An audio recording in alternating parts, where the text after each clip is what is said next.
How's it going? So earlier this year, I had a 30 by 40 metal shop built on my property, which is something I've always wanted. And I started watching YouTube videos to figure out how I wanted to do the inside of it because it's just a thin metal wall. But I know I need to build it out like a car repair type of place because that's what I do mostly. So after watching a bunch of videos, I couldn't come up with an exact answer of how everybody was doing it because everybody's walls are a little bit different. But all of mine are really these, 2.5 inch square tubing here. So what I did was I got 8-foot 2x3s, and they bolt up perfectly on the walls. So what I did is I did 8-foot tall, and then just did those on each side of the beam, and then do a board across the top, which I cut down a 2x4. That I was buying in 10-foot lengths, so I could cut down because my gap is about 56 inches. So if I bought 8-footers, I'd only get one gap covered per board. But if I buy 10-footers of 2x4s, then I could get 2 gaps per board. So that's what I did. And then I just stood it all up with these sheets of 1/2 inch 4x8 OSB. And so then I'll paint that as well. So some people say the OSB is ugly. It's just a shop for me, so it doesn't really matter. It wasn't worth spending an extra $1,000 to buy plywood instead of OSB for the same basic function, as far as I'm concerned. So here's an example of where I'm just starting. I studded next to these, then I'll go through and build out 2-foot on center stud walls all the way across, sheet it, and then paint it. And so just watch along as I show you kind of the steps I take. Hope you enjoy this. Hope it helps you if you have a shop like this.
As I stud out the walls, I just did 2 feet increments off of the sidewall here. So 2 feet, 2 feet. So 4 foot, I'll be able to screw my OSB to that. So at the top, I just screw that in, measured it 4 feet. And then at the bottom, I've made marks on the concrete where my 2-foot marks are.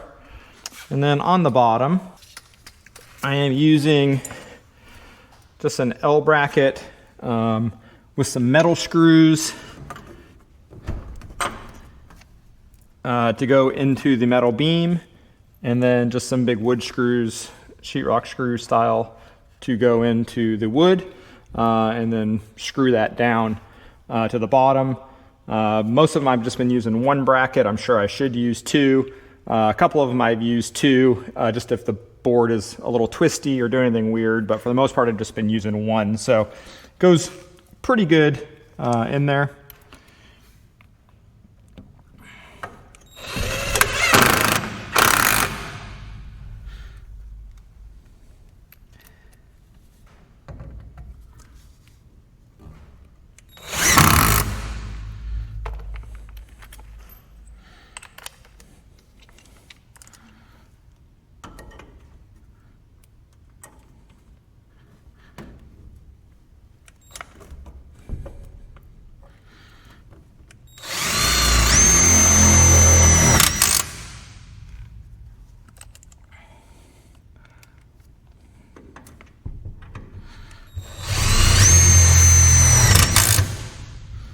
All right, that thing's in there pretty solid. So just been doing that at the bottom, 2 screws at the top, and frame this wall out.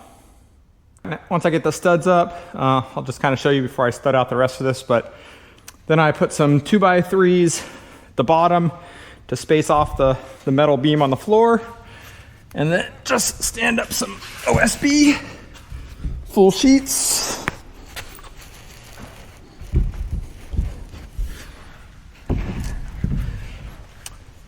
Should be halfway on the stud here. We're pretty darn close. Looks good. I have a mark on the floor so I know where my marks are. I can just start screwing the OSB up.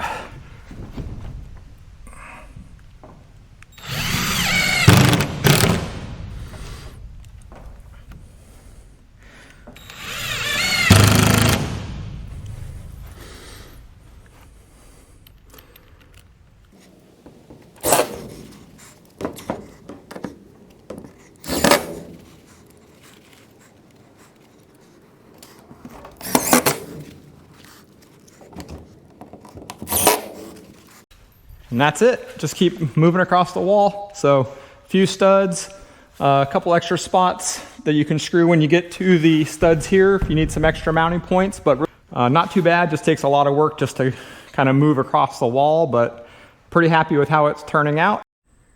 So after several days of work out here in the hot Atlanta heat, I was able to finish all the walls all the way around. So this wall was already done and painted.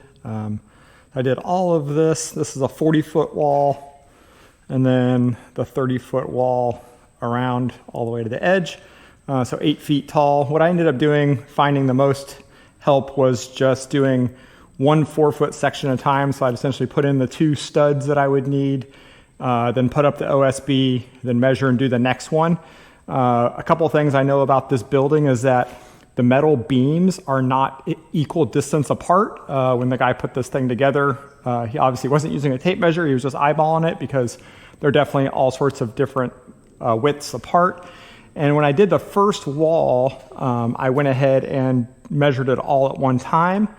And I was definitely off by the end, just as gaps appear or whatever happens, or you get a little bit sideways on the board. So overall, I think it's worth the work. So now I'm going to paint all this. A couple other quick things to show you is some of the supplies I used was just some basic number 8 2-inch screws for the OSB into the 2x4s and mounting the studs. Anywhere for the studs going into the metal beams, I was using these special self-drilling screws, wood to metal. 2 3/4, and then a couple spots where I was just doing into the metal from the OSB. I was also using these 1 7/16 guys. To mount the brackets at the bottom, I was using these coarse thread drywall screws, and I just bought these brackets on Amazon.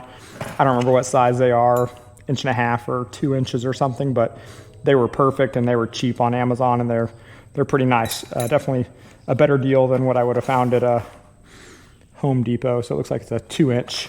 So that's all the supplies I really used, was just lots and lots of screws. I used a table saw, and I also used a circular saw. For paint, I found a smoking deal on this $50 Mix-Up yellow paint, 5-gallon bucket. This stuff's usually like $350 for 5 gallons, and it was only $50. But it was this terrible yellow color. So what I did is I just bought 1 quart of black paint and mixed it in, and it turned into this nice gray. So now I get a nice gray that kind of matches the shop for way cheaper than spending $350 on paint, and it's a really nice high quality paint. So as long as you're doing a light color, I think you can get away with just adding a quart of black and you'll get some shade of gray. So hope that helps. Overall, I'm super happy with how this turned out. If you guys have any questions, happy to answer them in the comments. Please hit that subscribe button for me. I'd appreciate it. You can see the rest of my content as I get ready to run electrical here in the shop, lighting, fans, all of that. You don't want to miss out. So hit that subscribe button and watch along. Thanks for watching.